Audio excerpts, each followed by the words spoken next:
Yo, pour les nouveaux sur la chaîne, je m'appelle Younes, j'ai 20 ans. J'ai créé en septembre un concept qui visait du coup à me filmer jusqu'au milliard d'euros. Dans la précédente vidéo, j'avais dit que j'allais arrêter YouTube à cause du temps que ça prenait, mais je suis de retour. Qu'est-ce qui m'a fait revenir et surtout, qu'est-ce que j'ai bien pu faire pendant tout ce temps? Vous allez tout comprendre en regardant cette vidéo, mais avant de commencer, on va juste faire le point sur mon mindset et l'état de ma santé mentale actuelle. À chaque vidéo, je commence d'abord par expliquer du coup tout l'aspect, enfin tout ce qui se passe à l'intérieur de ma tête en fait, tout simplement parce que c'est aussi important que ce que je fais.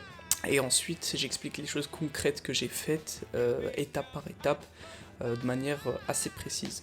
Donc si cette partie vous intéresse pas et si vous êtes intéressé uniquement par le parcours, les faits, je vous invite à passer jusqu'à ce timecode. Donc sans plus attendre, passons à la première partie. C'est la mentale. C'est la seule loi. Il faut savoir qu'à chaque fois que je termine une longue session de montage, je prends une période de congé pour éviter de devenir fou en fait, tout simplement, puisque c'est très épuisant mentalement. Le problème c'est que la dernière vidéo que j'avais montée, je l'ai terminée durant ma session d'examen. Du coup j'avais pas vraiment le temps de me poser. J'ai donc dû mettre tous mes plans et projets en suspens, à part un dont je vous parlerai plus tard, pour pouvoir réussir cette session. Tout ça pour au final réussir qu'un seul examen sur les 6. Autant vous dire que j'avais vraiment le seum et pas le moral au plus haut. J'ai donc décidé de me réconforter, prendre une bonne douche chaude. Parce que oui, pour ceux qui savent pas, j'avais commencé les douches froides pour forger mon mindset. Pour être honnête, j'avais pas ressenti un bien-être aussi grand sous une douche que ce jour-là. C'était tellement agréable, je crois j'ai failli chialer. Après ça, je prenais des douches froides un jour sur deux, puis un jour sur trois. Et puis j'ai arrêté en fait. Je me suis dit que j'avais déjà prouvé à moi-même que j'étais capable de faire des douches froides. Et puis je remarquais pas vraiment plus d'évolution qu'au début en fait. Parce qu'au début quand j'avais commencé les douches froides, j'ai vu une hausse de productivité de malade. Alors que avec le temps au final ça s'estompe. Tu te sens pas forcément plus productif que la veille. Et donc je voyais plus vraiment l'utilité de m'infliger ça tout en sachant que je passais pas du tout, enfin je m'étais toujours pas habitué aux douches froides, donc je passais toujours pas un bon moment là-dessous, même si c'était moins douloureux que la première fois. Le problème c'est que quand j'ai arrêté la douche froide, ça a littéralement signé une redescente. Après ça je me suis mis du coup à procrastiner, à sortir avec mes potes en semaine, alors que je m'étais résilié à le faire uniquement le week-end, à me lever tard, à dormir tard. Bref, en gros, j'écoutais la moindre de mes pulsions en fait. La moindre de mes pulsions, tout ce que je désirais, je le faisais directement en fait. Résultat, j'ai perdu tout le mois de février à rien foutre en fait. Tout le mois de février, j'ai pas été productif, j'ai pas avancé. Je sais pas si c'est parce que j'ai arrêté les douches froides que je suis parti en couille ou si c'est parce que je suis parti en couille que j'ai arrêté les douches froides. Mais j'ai déconné. En plus de ça, je vous avoue que c'est assez dur de bosser seul. Il y a personne pour te soutenir, personne pour être là dans tes réussites, personne pour être là dans tes échecs. Et puis vu que je vais plus à l'université, je commence vraiment sérieusement à ressentir la solitude. Chaque jour qui passe, j'ai l'impression de rater une partie importante de ma jeunesse. Ça peut sembler con, mais rien que le fait de me dire que je vais peut-être passer à côté de l'amour de ma vie, vu que c'est à l'université qu'on rencontre souvent la femme de sa vie, ça me déprime un peu, genre...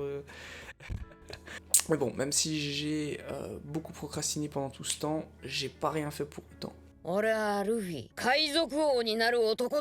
Dans la dernière vidéo, j'avais réussi à me trouver un stage de 3 mois dans une petite boîte belge qui débouchait du coup sur un job étudiant. Donc j'ai commencé mon stage et pour pas vous mentir, ça commençait super bien. D'ailleurs, ça commence toujours super bien. Mes collègues étaient tous sympas, la manager en particulier. Et même si l'environnement dans lequel je bossais était assez féminin, en fait j'étais même le seul garçon de la boîte, ça m'a pas plus déstabilisé que ça en fait. Je me donnais à fond dans mon travail et je bossais même à la maison. En fait, je voulais juste être le meilleur. En fait, c'est super récent ça que j'ai développé cette envie d'être le meilleur. Je sais pas pourquoi d'ailleurs. Quand j'étais petit, j'étais vraiment super défaitiste. J'avais vraiment l'impression que tout le monde était meilleur que moi en fait et que ça servait à rien de se battre parce qu'il y aura toujours quelqu'un qui le fera mieux que moi. Et je sais pas quand est-ce que j'ai eu ce déclic de me dire que non en fait c'est moi le meilleur et en fait personne va se battre et que je suis le seul qui va me battre assez fort pour pouvoir être le meilleur, et si quelqu'un d'autre essayera de le faire, il le fera pas aussi bien que moi. et je sais pas, je sais pas c'est dû à quoi, je sais pas c'est pourquoi, mais du coup c'est avec cette mentalité que je bossais. Et pour être honnête, en fait, tant que ma boss le savait, ça m'allait. Un jour elle est venue avec une idée, elle voulait faire du e-commerce 2.0. Je vous avoue que je pige pas trop la différence entre de l'e-commerce 2.0 et du dropshipping, mais je sais que là où les autres étaient super motivés à l'idée de le faire, en fait, moi j'étais un peu plus réticent. En fait, j'avais l'impression qu'elle avait pas compris la différence entre bosser pour une boîte dont elle était la patronne et bosser pour elle, en fait. Du coup, j'étais là un peu moins enthousiasmé que les autres, mais je me suis dit qu'en fait, derrière chaque problème se trouvait une opportunité. J'ai donc pris mon courage à deux mains, je suis parti à son bureau et je lui ai dit: écoute, moi ça me dérange vraiment pas de bosser pour toi, donc pour ce projet-là. Je suis même prêt à bosser à fond à la maison, etc. Mais je veux 50% des bénéfices. Dans l'e-commerce, le capital, c'est seulement 10% du travail, et 90% du travail, bah, c'est tout ce qui est marketing, logistique, service client, etc. Tu vois. Et moi, je m'occupe de...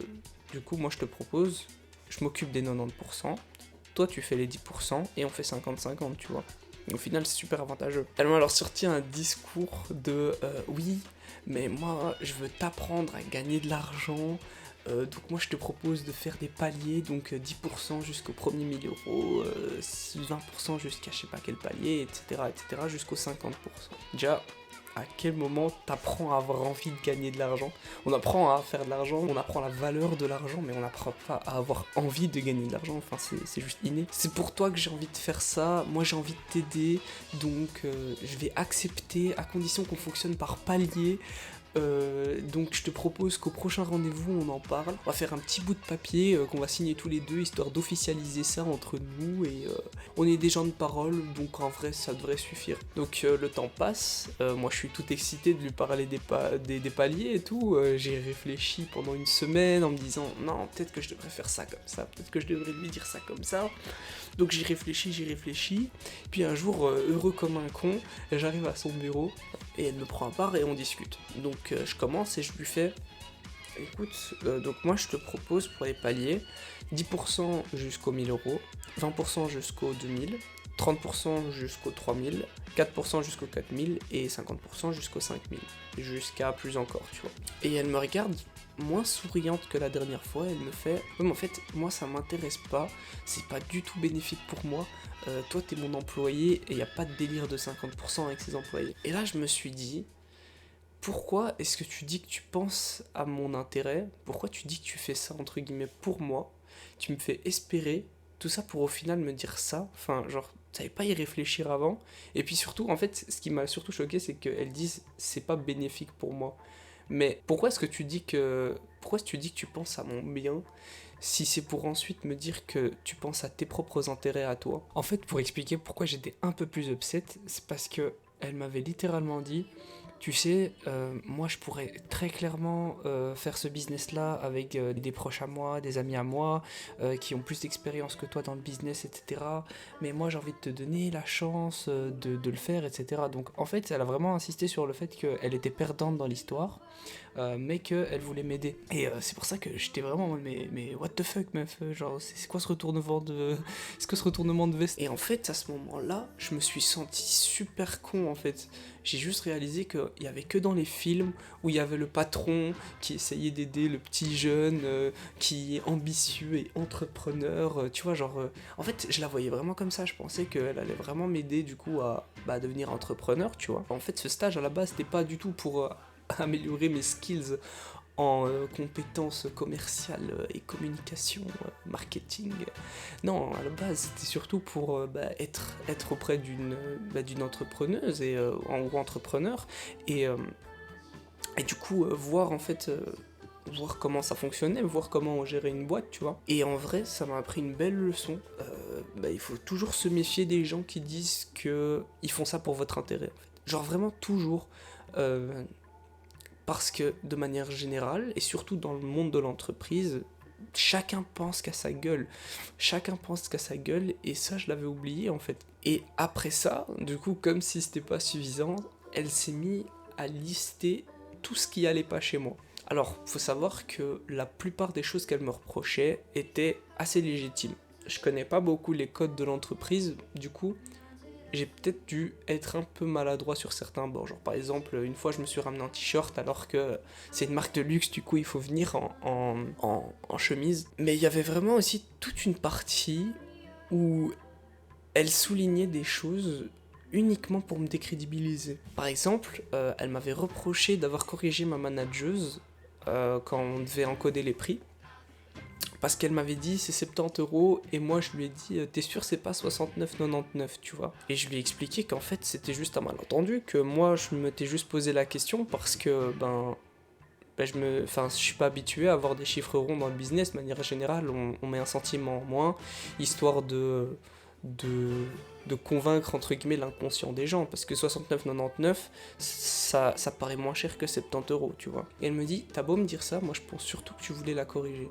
Du coup la meuf m'a ouvertement traité de menteur, genre. Ou encore je m'étais amusé à chercher des influenceurs pour promouvoir la marque pendant Noël et je me suis trompé de cible. Et elle me dit que ça correspondait pas du tout à l'image qu'elle voulait donner à sa marque, ce qui est pour moi totalement légitime, enfin là je suis clairement entre guillemets en tort. Et puis elle me dit, et puis j'arrive pas à croire que tu puisses me montrer ça à moi. Genre en mode la meuf c'est pas n'importe qui, tu vois. Mais mais meuf, t'es personne, t'es juste la CEO d'une boîte qui embauche des stagiaires pour réduire les coûts. Bref, souligner les défauts de ses employés, c'est un excellent moyen de les aider à s'améliorer. Mais si t'es pas capable de le dire de manière respectueuse ou à un moment autre qu'une réunion où t'étais censé parler d'une promotion, et j'ai vraiment rien à faire avec toi. Le lendemain, j'ai déposé ma démission, je lui ai envoyé un pavé sur WhatsApp, du coup en lui expliquant de manière respectueuse, merci pour l'expérience, mais je sens que je ne pourrai pas m'épanouir dans la boîte, etc. Tu vois.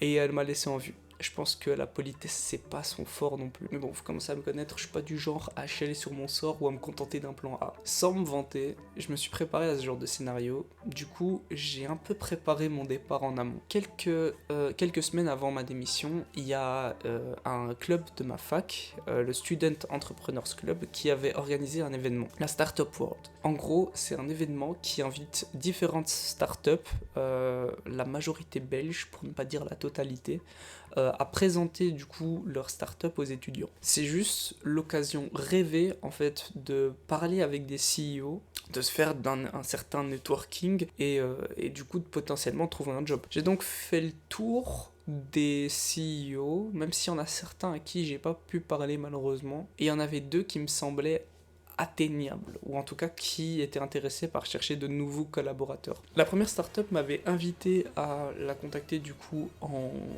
privé sur Instagram, et le CEO m'a laissé en vue. La deuxième, que je vais appeler Blue pour des raisons d'anonymat et de facilité, avait laissé comprendre qu'elle était en recherche d'étudiants pour certains postes. Elle a ensuite invité tous les étudiants à s'inscrire dans la newsletter et ils nous enverraient à tous un mail pour un potentiel recrutement. Ils l'ont jamais fait. J'ai donc pris l'initiative de leur écrire une candidature spontanée. Et s'il y a bien un truc que j'ai retenu du dernier épisode, c'était que pour écrire une candidature spontanée, il fallait surtout pas postuler pour un job aussi large que job étudiant. En fait, il fallait viser un poste précis pour pouvoir susciter une demande chez l'employeur. J'ai donc réfléchi à un des postes qu'il avait cité du coup pendant l'event et il y en avait un qui m'avait particulièrement marqué, c'était le poste de copywriter. Pourquoi ce poste m'a marqué ? Parce qu'en fait, je savais pas du tout ce que ça voulait dire. J'ai donc cherché sur Google ce que c'était. Et j'ai souligné du coup dans ma demande toutes les qualités qui allaient bien justement avec le poste. Très vite, je reçois une réponse positive et une demande d'entretien. Le fondateur, que je vais appeler Eric pour ne pas le nommer, m'a reconnu, on a discuté et il m'a proposé d'écrire à la newsletter de la semaine prochaine. Et si ça lui plaisait, j'étais embauché. C'est donc tout content que j'écris ma première newsletter, je l'envoie à Eric et il a pas du tout aimé. Ma manière d'écrire était beaucoup trop formelle et la startup voulait se donner un air un peu plus décontracté. Je retente une deuxième avec un peu plus de blagues et c'est un flop monumental. Il me dit qu'on pourra peut-être pas bosser ensemble. Et là je tente ma dernière carte, je lui dis au téléphone, écoute Eric, je veux vraiment bosser avec toi, ça me plaît vraiment et tout, l'ambiance et tout, qui tu es, etc. Et je commence à lui déballer tout mon CV au téléphone. Donc je cherchais désespérément un poste où il aurait besoin de moi, mais il semblait vraiment pas intéressé. Il y avait aucune de mes qualités qui semblait lui taper dans l'œil, quoi. Si ce n'est ma détermination. Mais la détermination, c'est bien, mais ça mange pas de pain. Enfin, attends quoi? Non, non, c'est pas du tout. La détermination, c'est bien, mais ça rapporte pas d'art. Enfin, c'est pas une compétence en soi. Et là, je me rappelle d'un truc. Je lui fais. Et aussi j'ai une chaîne YouTube. Du coup, je m'y connais en montage vidéo. Donc, si vous cherchez un monteur, bah, je suis là. Et là, bingo. Il cherchait un monteur en interne. Alors je sais pas s'il cherchait réellement un monteur en interne, mais je sais que du coup il y avait un peu cette philosophie de réduire les coûts, et les monteurs en externe ça coûte beaucoup plus cher qu'un monteur en interne, surtout si tu fais beaucoup de vidéos. Donc je suis un peu apparu au bon moment. Et il me fait, voilà, je vais t'envoyer des rushs, du coup je t'envoie des rushs, je t'envoie ce que j'ai envoyé du coup au dernier monteur pour une vidéo précédente. Et si jamais ta vidéo est bien ou meilleure que celle du monteur précédent, bah on t'embauche. Je lui envoie la vidéo et... Salut Younes, j'espère que tout roule, que ta session s'est bien passée. Je viens de voir la vidéo, j'étais occupé jusque maintenant, mais je viens de voir ensemble avec Hugo et on trouve ça génial. Je trouve que ce que tu as fait là, c'est vraiment chouette et on pourrait travailler ensemble. Faut savoir qu'Eric est vraiment quelqu'un de génial. C'est vraiment le genre de boss que vous voulez avoir. Par exemple, même si on dirait pas, les recals qu'il m'a fait, c'était toujours de la manière la plus douce et respectueuse possible, vraiment tout l'opposé de la dernière boss. Croyez-moi sur parole, s'il avait été moins sympa, je me serais vraiment pas cassé la tête à le supplier de m'embaucher pour n'importe quoi, parce que sincèrement c'est vraiment le mood que je recherchais. Et en plus de ça, bah du coup, étant donné que c'est un CEO de start-up, en fait c'était juste parfait pour moi, parce que non seulement j'avais réussi à me trouver un job étudiant, mais en plus de ça, j'avais trouvé quelqu'un qui matchait un peu avec la majeure partie de mes valeurs, qui gérait une start-up, euh, et du coup, je pouvais aussi m'en inspirer pour créer la mienne. Et c'est donc comme ça que j'ai décroché mon premier job étudiant de ma vie, d'ailleurs, c'est la première fois que je suis payé pour faire un job. J'étais payé 15 € de l'heure, et je pouvais bosser de chez moi. En gros, je lui déclarais juste le nombre d'heures que je passais à la maison, et je lui envoyais la vidéo. Qu'on se le dise, en tant que job étudiant, j'avais littéralement fait un braquage. J'ai été mieux payé que beaucoup d'étudiants. Je crois que le job étudiant maintenant c'est environ entre 8 et 12 € de l'heure. 15 € de l'heure c'est excellent. Mais en tant que monteur vidéo, j'étais clairement surexploité. Pourquoi je restais alors que je pouvais me trouver du coup d'autres clients qui me payeraient entre guillemets mieux? Parce que ça m'offrait une certaine stabilité, vu qu'il me demandait souvent des vidéos, donc en vrai il y avait cette régularité, un revenu stable, et ça pouvait aussi me permettre en plus de m'améliorer dans le montage vidéo, étant donné que j'étais dans mes débuts, de me faire un portfolio. Il faut savoir que les monteurs vidéo, ils sont obligés de travailler gratuitement les premières fois, justement pour pouvoir faire un portfolio et le présenter aux clients. En moyenne, je gagnais entre 300 et 350 € par mois. C'est pas beaucoup, mais croyez-moi que la dose de dopamine qu'on reçoit, enfin surtout que c'était ma première paye, la dose de dopamine de malade que j'ai reçue quand j'ai reçu ma première paye, genre c'était équivalent à du 1000 ou à du 2000 € par mois, c'était assez impressionnant. Grâce à ce job, j'ai pu du coup améliorer mes compétences en montage vidéo. Donc je monte vraiment beaucoup plus vite qu'avant, d'où mon retour sur YouTube d'ailleurs. Et voilà où j'en suis. Mes autres projets sont un peu en suspens, mais même si j'en entame de nouveaux, je suis content de voir que ça avance, lentement, mais ça avance, et ça fait vraiment plaisir à voir. Je suis aussi content que je suis récompensé à chaque fois que je refuse un job pour mes convictions. J'ai réussi à me trouver un job halal qui payait mieux que McDo, et ça, c'est juste insane. En conclusion, s'il y a bien une morale à retenir de cette histoire, c'est ne troquez jamais vos valeurs contre de l'argent. Si on vous parle mal, partez. Si la société manque d'éthique, partez. Si le poste ne correspond pas à vos valeurs religieuses, ne le prenez pas. Il existera toujours une opportunité similaire ou meilleure ailleurs qui vous conviendra à vous et à vos valeurs. Donc ne perdez pas espoir, le monde est grand et Dieu l'est encore plus.